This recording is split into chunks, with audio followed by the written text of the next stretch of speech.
Madame, Monsieur, bonsoir. Merci de nous prêter attention à la une de l'actualité. Un mémorandum d'entente dans le domaine de la lutte contre le terrorisme et le crime organisé entre l'Algérie et l'Irak est en préparation. Une délégation irakienne est en ce moment à Alger. Elle a assisté ce matin avec les cadres du ministère de l'Intérieur à un exposé sur la charte pour la paix et la réconciliation nationale. Le ministre de l'Énergie a présidé aujourd'hui les travaux du Conseil d'affaires algéro-américain. L'objectif, faire connaître les opportunités qu'offre le marché algérien dans tous les domaines, notamment hors hydrocarbures.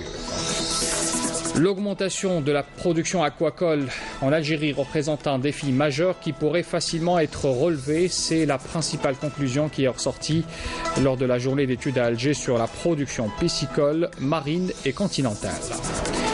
Et puis, à l'IECO, c'est le sujet de notre reportage ce soir. Une unité nationale spécialisée dans l'équipement hydro-mécanique et dans la manutention. Bientôt, elle sera la première en Afrique, mais aussi dans le monde arabe, à fabriquer une drague aquatique.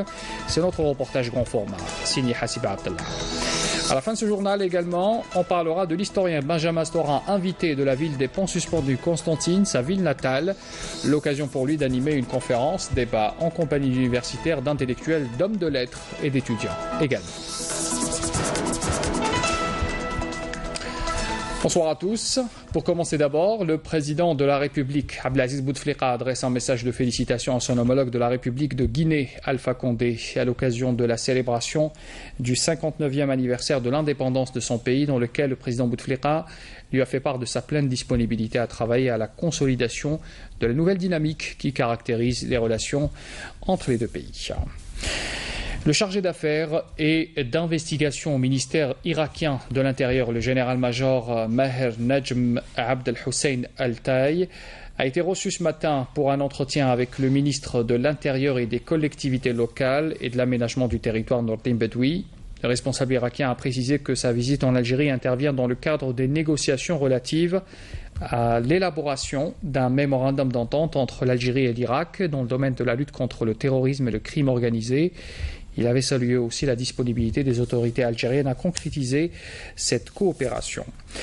À propos de ce mémorandum dont je viens de parler à l'instant, ce mémorandum qui a réuni les deux délégations des deux pays, la délégation irakienne et algérienne autour de ce projet, ces deux délégations qui se sont rencontrées après cette audience accordée par le ministre de l'Intérieur. La délégation irakienne a notamment assisté avec les cadres du ministère de l'Intérieur à un exposé sur la charte pour la paix et la réconciliation nationale.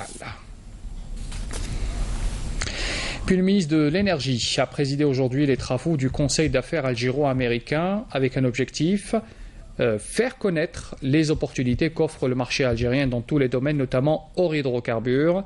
C'est une réunion qui s'est tenue en présence des représentants d'abord des grandes compagnies américaines de plusieurs secteurs, dont essentiellement ceux de l'énergie et des énergies renouvelables.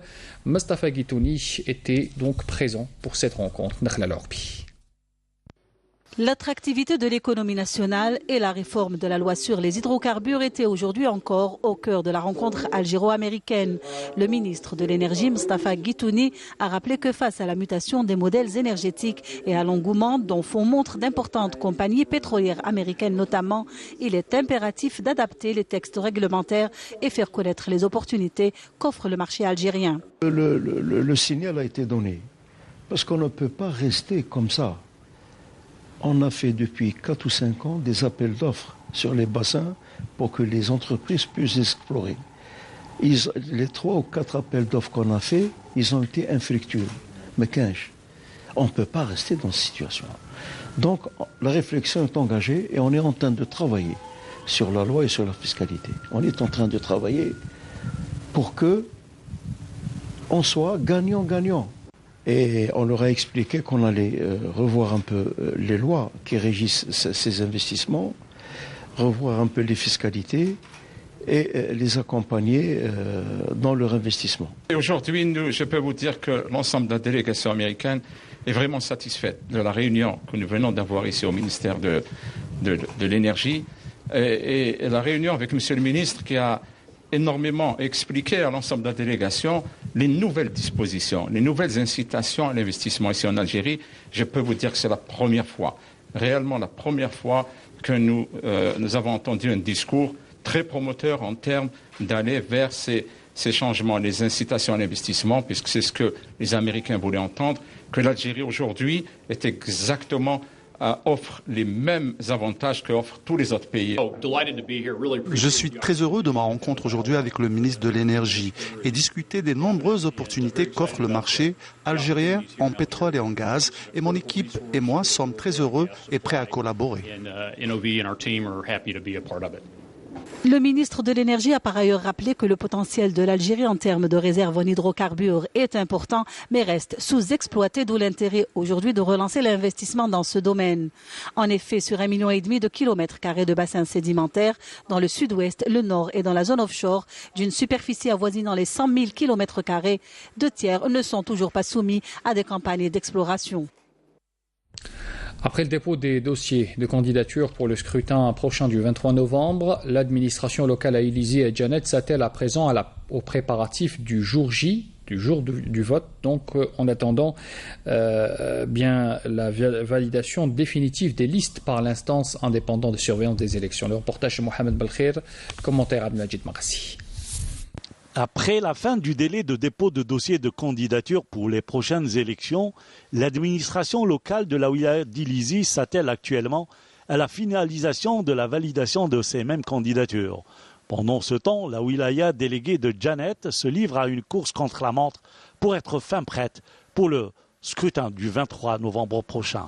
Cette échéance nécessite de doubler les effectifs puisqu'elle concerne les APC et l'APUI. Et dans chaque bureau, nous aurons 2 équipes. Nous avons un total de 10 centres de vote, 7 à Djanet et 3 à Borj El Hawass. Il n'y a aucun changement. L'instance indépendante de surveillance des élections au niveau d'Illizi, quant à elle, n'a depuis le début de l'opération de recueil des signatures des listes de candidats enregistré aucun recours ni de la part des candidats, ni de la part des partis. Depuis le lancement de l'opération de la révision des listes électorales et celle des dépôts de dossiers, et ce jusqu'à la fin, l'instance d'Illizi n'a enregistré aucun recours de quelque part que ce soit. Et en attendant la révision annuelle des listes électorales qui débutera ce lundi et s'étalera jusqu'au 31 octobre prochain, la wilaya déléguée de Djanet enregistre depuis la dernière révision exceptionnelle près de 10 800 électeurs. On parle à présent de tout à fait autre chose pour aborder ce dossier consacré à l'aquaculture. L'aquaculture que, bien sûr, on a l'habitude de parler de cette production, notamment en Algérie, qui représente un défi majeur, qui pourrait facilement être relevé. C'est d'ailleurs la principale conclusion qui est ressortie de la journée d'études à Alger sur la production piscicole, marine et continentale également. L'objectif est d'atteindre les 100 000 tonnes annuellement, afin d'assurer la sécurité alimentaire grâce aux mesures d'accompagnement de l'État. Abdelhalim Aïcha. Le secteur de la pêche et des ressources halieutiques devrait connaître prochainement une évolution notable en matière de production halieutique grâce à une politique d'encouragement de la filière aquacole. En effet, les banques comme la Badr et les sociétés d'assurance comme la SA et le FGAR soutiennent les investisseurs et porteurs de projets dont l'activité a pour objectif l'autosuffisance alimentaire et la création d'emplois. Je pense que les investisseurs et porteurs de projets sont convaincus que les pertes concernant leurs projets sont minimes et même parfois nulles.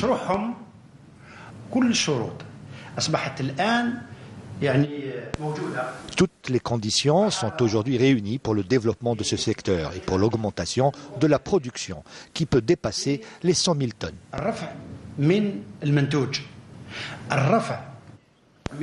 L'augmentation de la production n'est pas une étape lointaine et cela doit devenir notre priorité à tous.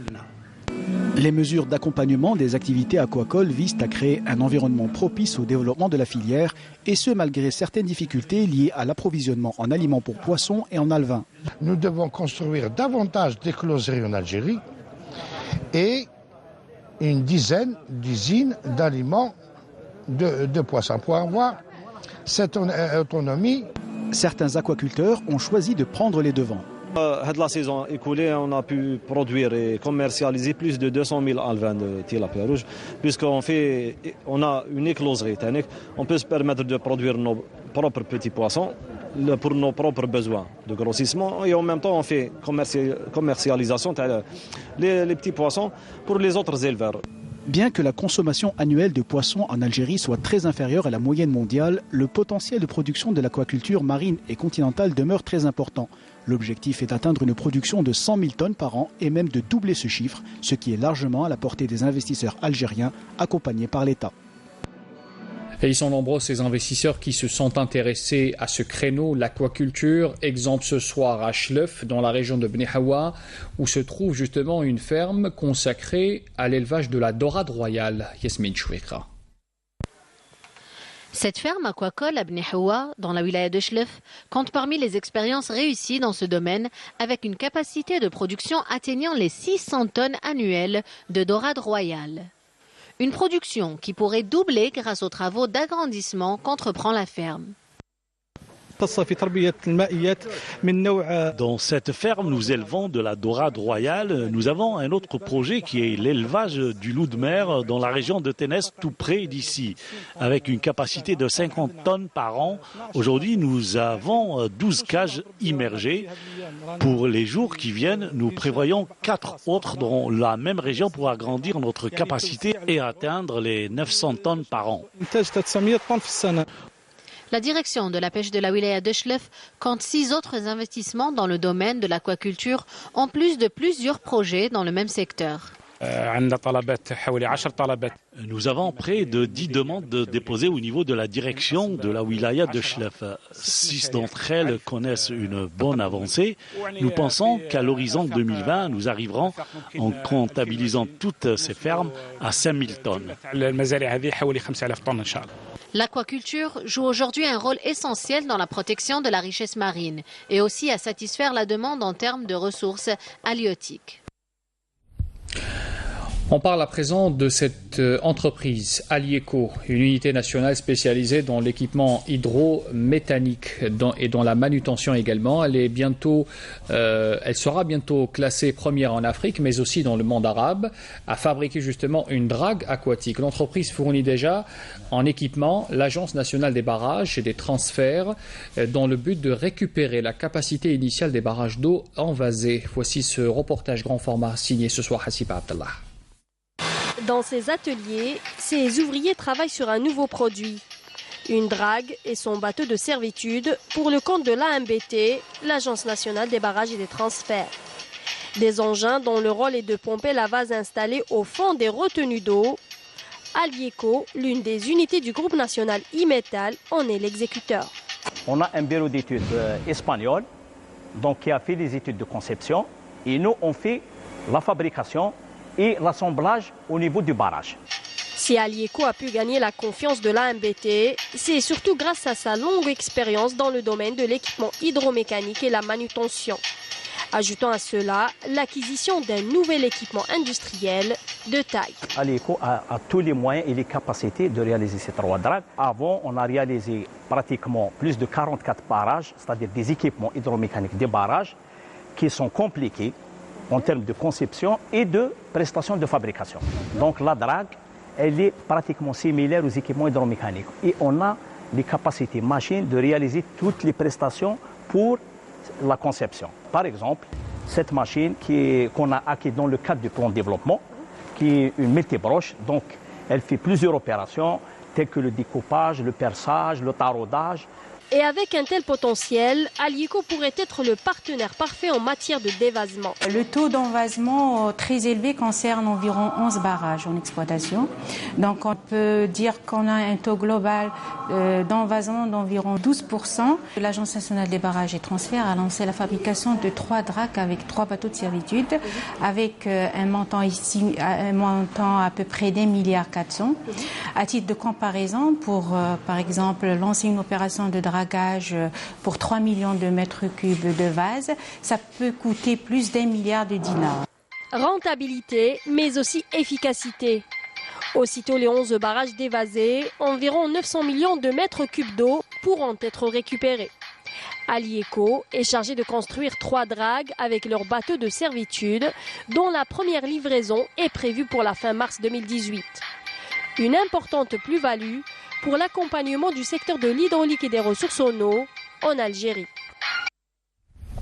Tout à fait autre chose à présent, on parle du lait de chamel qui est très prisé dans les régions sahariennes. C'est un lait qui est commercialisé dans la région de Tindouf grâce notamment au lancement d'un projet d'investissement. C'est passé au stade industriel, c'est carrément une unité de production de lait de chamel qui a été créée et ce depuis 2014. Amel Esselitera. Chaque jour, c'est le même rituel pour ces éleveurs de camelins. Leur créneau, la commercialisation du lait de chamel. La traite se fait à la main. Le lait est ensuite transporté pour être acheminé vers cette unité spécialisée. Très tôt le matin, on commence à traire. On collecte le lait, ensuite on le transporte à la laiterie. On a une moyenne d'environ 200 à 210 litres par jour. Quand on reçoit le lait de chamel, on effectue les tests de qualité. Ensuite, on le pasteurise et on le met en boîte. Cette unité de production est entrée en service depuis quelques années déjà. Elle a été créée dans le cadre de la concrétisation du programme de l'Agence nationale de développement de l'investissement. Cette usine est affiliée à l'Agence nationale de développement de l'investissement. Nous espérons développer la production et passer à l'exportation. Ce projet a été lancé en 2014. Il faut rappeler que les investisseurs ont joué un rôle important dans la réussite de ce projet. Nous tenons justement à transmettre un message aux investisseurs afin de redoubler d'efforts pour exploiter les richesses dont dispose notre wilaya. Facile à digérer, le lait de chamel est réputé pour ses vertus thérapeutiques. Un produit aux nombreux avantages qui n'attend qu'à être commercialisé à grande échelle. Le commandant de la gendarmerie nationale, le général-major Mennad Nouba, est à Tamanrasset pour animer notamment cette rencontre avec les cadres de ce corps, le corps de la gendarmerie exerçant dans la région. Et c'était donc dans cette visite qu'il avait consacré à la 6e région à Tamanrasset. Le général-major avait insisté sur place sur la nécessité d'intensifier les activités de la police judiciaire dans la lutte contre le crime organisé transfrontalier, notamment les migrations clandestines et la contrebande. Mennad Nouba a souligné également la nécessaire activation du renseignement sécuritaire en vue de mettre un terme aux agissements des groupes criminels, notamment ceux qui portent atteinte à la sécurité et à la paix des citoyens. Le général-major avait reçu d'amples informations sur le bilan d'activité des unités de la gendarmerie nationale dans ce domaine, notamment dans le domaine de la police judiciaire, de la sécurité routière ainsi que de l'ordre public. Un détachement de l'armée nationale populaire a détruit hier à Skikda une casemate pour terroristes et une bombe de confection artisanale. On apprend par ailleurs que des gardes-côtes ont intercepté à Tnes, dans la wilaya de Chlef, à Oran notamment, à Naba et El-Qala, 67 personnes à bord d'embarcations de construction artisanale, alors que 12 immigrants clandestins de différentes nationalités ont été appréhendés à la Rouat, Al-Oued et Ouergla également. À l'étranger, le Premier ministre palestinien Rami Hamdallah a entamé ce lundi une première du genre à Gaza où il rencontrera les responsables du mouvement Hamas pour engager de nouvelles discussions de réconciliation entre les deux mouvements palestiniens, le Fatah et le Hamas, et aussi surmonté par la même 10 années de division politique et de relations tendues entre les deux parties. Et puis on connaît désormais le prix Nobel de médecine, le prix Nobel qui a été attribué ce lundi à 3 généticiens américains dont l'étude de l'horloge biologique éclaire l'adaptation du corps au cycle du jour et de la nuit, traitant ainsi les troubles de sommeil et leurs effets sur la santé. Ils s'appellent Jeffrey C. Hall, Michael Rosbach et Michael Young qui ont été récompensés pour leur découverte des mécanismes moléculaires qui règlent le rythme circadien et a été l'annonce qui a été solennellement faite par l'Assemblée Nobel de l'Institut Karolinska à Stockholm. Revenons en Algérie pour parler de cette visite du ministre de la Culture, Asdi Mehoubi, qui a visité et inspecté les vestiges archéologiques uniques que recèle la ville de Batna, Timgad et ses sites classés patrimoine mondial qui s'étendent sur une superficie de 90 hectares et son musée unique également, la commune de Tazoult et ses sites archéologiques et le musée qui seront restaurés et préservés selon le ministre de la Culture. L'historien Benjamin Stora était l'invité de la ville des ponts suspendus, Constantine, sa ville natale. L'occasion pour lui d'animer une conférence-débat en compagnie d'universitaires, d'intellectuels, d'hommes de lettres et d'étudiants également. C'est l'initiative du club Huna Qasantena, ici Constantine, qui a permis cet échange. Benjamin Stora a parlé de son passé, son exil, ses études, mais aussi ses œuvres littéraires. Cette rencontre a été suivie également par une seconde qui s'est déroulée dans un café cette fois, un café littéraire. On fait le point avec Smaïl Bradier, il était présent. Ayant abordé son enfance, son exil et sa carrière d'historien, Benjamin Stora a revisité son histoire, son parcours personnel devant une assistance constantinoise intéressée. Bien sûr, c'est la ville de mon enfance, de toute façon. Donc une ville magnifique d'abord parce que c'est un site unique avec ses ponts, ses passerelles, ses rochers. Enfin, c'est quand même... on serpente à travers une ville. Dans le monde, je n'ai pas d'équivalent. Je ne connais pas de ville comme celle-là. Puis une grande ville, ce n'est pas un petit village, c'est une grande ville. Donc une grande ville dans une grande civilisation, une grande capitale culturelle. Et donc c'est toujours une émotion, bien sûr.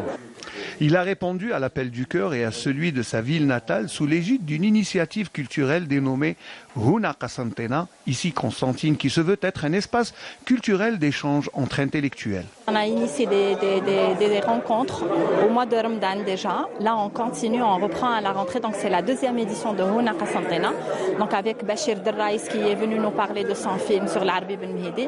Là, on a Benjamin Stora qui est une sommité et c'est le fils aussi de Constantine. C'est pour élargir un peu le spectre. L'objectif principal, c'est de dire qu'il y a des gens à Constantine, des jeunes, des moins jeunes qui m'a chéri les Hoa en face, comme toi et moi. Et puis il y a des femmes, il y a beaucoup de personnes qui sont prêts à donner de leur temps, de leurs compétences pour redorer un peu le blason de la ville. Ce qui les a déterminés, c'est un peu la sécheresse de l'espace culturel constantinois. Ils sont convaincus, et c'est une conviction qui est partagée par les gens ici, qu'il est possible, de manière pacifique, de manière féconde, de relancer les échanges, les débats d'idées autour de thématiques patrimoniales, autour de thématiques mémorielles, autour des activités des artistes. Au prolongement de la rencontre, le Café Riche s'est transformé en un espace culturel périodique au grand bonheur des présents. Le Constantine avait besoin de cet espace pour s'exprimer, surtout pour les jeunes, surtout pour les journalistes aussi, qui n'avaient pas un espace où ils peuvent se rencontrer. Ça permet aussi d'avancer, d'animer la réflexion. D'ailleurs, Constantine elle a besoin de cette festivité ou cet événement pour qu'elle puisse retrouver sa place naturelle, convive de culture et d'interaction civilisationnelle. Un riche programme attend les initiateurs de Huna Qasantena pour les semaines à venir. Le rappel des titres avant de vous quitter. Un mémorandum d'entente dans le domaine de la lutte contre le terrorisme et le crime organisé entre l'Algérie et l'Irak est en préparation. Une délégation irakienne en ce moment à Alger a assisté ce matin avec les cadres du ministère de l'Intérieur à un exposé sur la charte pour la paix et la réconciliation nationale.